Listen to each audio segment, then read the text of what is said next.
Men haligacha hayronman, Koreyada bolalar rostdan ham bo'yanadimi? Tonalniy krem, qosh bu normalniymi? Da, normal. Lekin bu yerda prям bo'yanish deb qaramishda.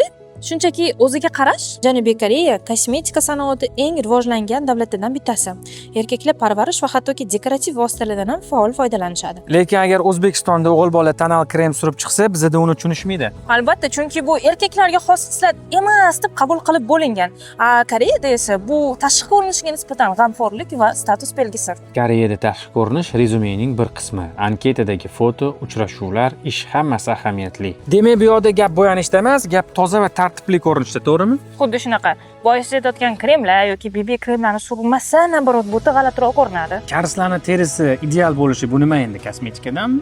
Undan ham har kuni o'zingizga parvarish qilsangiz, uhod qilsangiz, yengil ton, umuman olganda bularning hammasi kichkina odat desa ham bo'ladi. Ko'plab koreys yigitlari maktab paytidanoq teri parvarishdan foydalanishni odat qilishgan. Demak, Koreyada yigitlar o'ziga qaramasa, bu yerda naborot g'alati tuyuladimi? Xuddi shunaqa. O'ziga qaramaslik bu o'ziga nisbatan hurmatsizlik degani. To'g'risini aytsam, men hali ham hazm qila olmayapman. Bu shunchaki boshqa madaniyat, jiddiy qabul qilish shart emas.